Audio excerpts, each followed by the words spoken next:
Siswa sekolah dasar mengalami perundungan oleh sejumlah pelajar SMA di Kota Bekasi, Jawa Barat. Peristiwa ini viral di media sosial. Ternyata Instagram ini dinobatkan sebagai media sosial yang paling sering digunakan untuk melakukan perundungan atau bullying secara online. Bullying atau perundungan merupakan tindakan mengganggu, mengusik, atau menyakiti orang lain secara fisik maupun psikologis. Tindakan ini bisa dalam bentuk-bentuk kekerasan verbal, sosial, atau fisik yang dilakukan secara berulang kali, dari waktu ke waktu.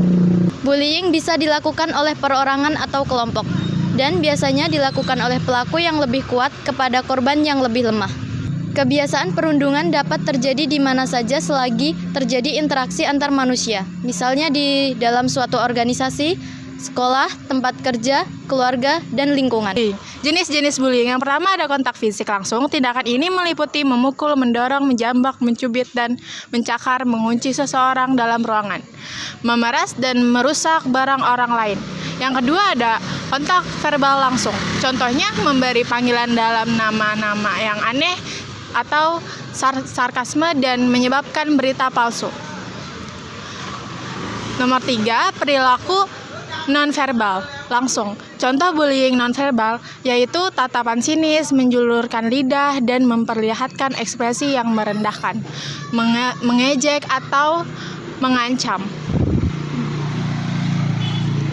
4.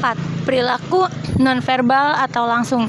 Contohnya yaitu memanipulasi persahabatan sehingga menjadi retak, mengucilkan atau mengabaikan secara sengaja atau mendiamkan seseorang. Kelima, cyberbullying. Contohnya dengan membuat video atau konten lainnya yang mengintimidasi seseorang lewat media sosial, memberikan komentar yang bersifat mengejek. Keenam, pelecehan seksual. Pelecehan seksual juga salah satu bentuk tindakan bullying. Perilaku ini bisa berupa agresi fisik atau verbal. Penyebab seseorang menjadi korban bullying. Yang pertama, kurang percaya diri, kemudian memiliki kekurangannya dalam aspek fisik maupun psikologis. Kemudian, memiliki sedikit teman atau sering menyendiri. Yang keempat, kurang pandai dalam berkomunikasi. Dampak dari bullying dapat memberikan pengaruh buruk kepada korban seperti kesehatan fisik, gangguan mental, trauma, dan penurunan prestasi. Cara pencegahan bullying. Yang pertama, pencegahan melalui anak, meliputi hindari kelompok yang suka merundung, lalu membangun rasa percaya diri pada anak. Yang kedua, pencegahan melalui orang tua, meliputi lebih dekat dengan anak, lalu awasi penggunaan gadget pada anak. Kemudian membantu anak mengendalikan stres. Yang ketiga, pencegahan di sekolah, meliputi mengadakan sosialisasi mengenai bullying, kemudian memberikan perlindungan terhadap siswa yang menjadi korban bullying, lalu ajarkan pada siswa untuk melawan bullying dan membantu korban bullying.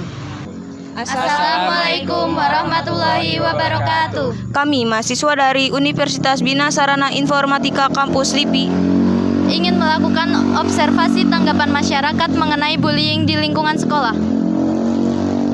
Berikut tanggapan masyarakat mengenai bullying di lingkungan sekolah. Kakak, bullying di sekolah itu karena kesalahan siapa sih? Orang tua atau pihak sekolah? Dua-duanya salah sih. Kenapa salah? Karena orang tua itulah faktor utama yang membentuk mental mereka. Adalah karena sekolah utama di rumah itu kan orang tua mereka, apalagi ibu ya. Nah, kita kan nggak tahu ya apa yang terjadi di kehidupan mereka. Nah, kalau di sekolah tuh kenapa terjadi? Karena kadang itu guru itu membiarkan mereka. Nah, contohnya tuh kadang ada yang diolok-olok, tapi kan karena gue namanya anak-anak ya udahlah biarin aja. Padahal itu kan termasuk bullying kan. Iya. Nggak semua orang itu kan bisa menerima omongan kita kan. Nah, dampaknya apalagi pas gedenya tuh tiba-tiba dia mental illness lah. Kan kadang kan anak-anak sekarang bisa tuh mendiagnosa diri sendiri, padahal kan harusnya itu ke ke psikolog lah intinya ya. Kalau kakaknya, pesan apa yang mau kakak sampaikan buat korban bullying? Kalau untuk korbannya sendiri sih lebih baik jangan pernah takut buat speak up. Karena biasanya tuh korban bullying itu pasti takut untuk speak up. Apalagi kalau misalnya lebih sering terjadi tuh yang bully itu pasti yang lebih kastanya lebih tinggi lah bahasanya. Entah dia anak konglomerat atau orang-orang yang berkepentingan. Jadi intinya jangan takut untuk speak up, jangan takut untuk menunjukkan. Hai Kak. Halo. Aku mau nanya nih tanggapan dari kakaknya dari dampak korban yang terkena bullying. Tanggapan dari aku mengenai dampak korban yang terkena bullying itu akan menjatuhkan mentalnya, dan itu juga berdampak dalam jangka waktu yang panjang, dan juga menyebabkan anak itu lebih sendiri dan mentalnya jatuh. Juga dia tidak bisa menceritakan ke orang tuanya. Terus tanggapan yang berikutnya itu menyebabkan dia juga pasti bisa pindah sekolah. Dan yang kedua, pesan apa sih yang kakak mau sampaikan terhadap korban si bullying?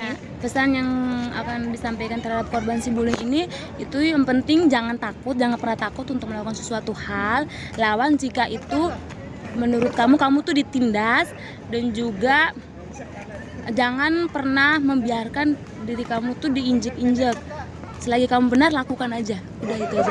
Berarti kita harus melawan si korban bullying ini ya? Kalau enggak, bukan melawan sampai menyakiti dia. Yang penting kita bisa menjaga diri kita, atau yang penting kita bisa melindungi diri kita tanpa harus menyakiti dia. Terima kasih. Selamat malam Pak, mohon maaf sebelumnya mengganggu waktunya. Saya mau bertanya, menurut Bapak bullying di lingkungan sekolah gimana sih tanggapannya? Menurut Bapak kesalahan bullying itu terjadi di lingkungan keluarga atau dari sekolahnya Pak? Bisa jadi lebih nggak bisa cuman salahnya keluarga atau salahnya lingkungan sekolah gitu. Harusnya kalau yang di rumah, mungkin saya dulu zaman waktu kecil ya, jadi ada anak, kalau saya lihat ternyata di rumahnya itu bapaknya mungkin yang keras gitu, akhirnya kebawa di sekolah, atau di rumah dia nggak dapat perhatian yang lebih atau apa, akhirnya ya udah aja jadi cara dia menunjukkan bahwa aku bisa, aku jago. Itu di lingkungan sekolah gitu. Berarti dalam tanda konteks itu kasus bullying dia terjadi karena terbentuk di lingkungan keluarga. Bisa jadi itu kan contohnya. Kalau yang di sekolah bisa juga kan namanya anak misal ternyata ada di sekolahnya, katakanlah dia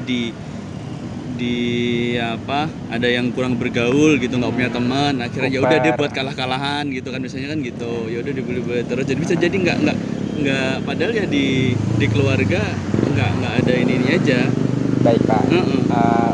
Kemudian pesan untuk korban bullying apa ya Pak? Fight back lah.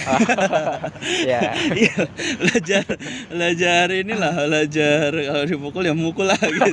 Ibaratnya entah itu dalam bentuk verbal atau apa. Dalam tanda kutip ya. Iya, kalau dia benar. Kalau saya sih nanti kalau punya anak ya gitu sih, ajarinya gitu. Baik Pak, terima kasih ya Pak atas waktunya. Halo Kak, aku mau nanya. Boleh. Minta pendapatnya ya. Apa pendapat Kakak tentang bullying di sekolah? Menurut aku bullying di sekolah itu nggak baik ya. Itu perilaku negatif, merundung teman, itu bisa mengakibatkan seseorang itu kayak bisa kena mentalnya kayak gitu, kayak jangan ngebully. Satu lagi ya kayak sama pesan apa yang mau Kakak sampaikan kepada korban bullying? Korban bullying tetap semangat ya buat korban bullying. Kalian tuh nggak seperti yang diomongin sama pelaku bullying tuh, nggak. Kalian tuh berharga buat orang tua kalian. Pokoknya jangan berkecil hati. Kalian juga harus berbaur sama teman-teman kalian biar nggak dibully. Kalau bisa dibales aja yang bully. Iya. Jadi ya udah jangan takut. Pokoknya kalian bisa ngelapor ke orang tua kalian atau ke guru atau ke siapapun itu. Jangan takut, jangan ngerasa sendiri. Jangan lupa ibadah. Kasih ya Kak ya. Apa tanggapan Anda dari dampak korban yang terkena bullying? Sebenarnya kasihan ya, korban yang terkena bullying itu bisa jadinya kena penyakit mental, jadi lebih menutup diri ke orang lain, jadi jarang bersosialisasi. Ya kasihan aja sebenarnya. Ya, yang kedua, menurut Anda gimana cara mengatasi atau mencegah terjadinya bullying di lingkungan? Di lingkungan apa? Sekolah? Iya, di lingkungan sekolah. Mungkin sekolah bisa melakukan kegiatan seminar ya, seminar atau enggak. Kalau ada pelajaran BK agama gitu, bisa mungkin sekali-sekali ditampilin film, video gitu tentang bullying, dampak buruknya gimana gitu. Apa menurut Anda yang menjadi penyebab siswa mendapatkan bullying? Mungkin penyebabnya itu karena awalnya orangnya itu nggak percaya diri, bisa dibilang kalau di sebuah kelas ada satu orang yang anomali gitu, nggak stand out, terus kata nerd gitulah. Udah itu aja. Makasih ya Kak. Itulah beberapa tanggapan masyarakat mengenai bullying di lingkungan sekolah.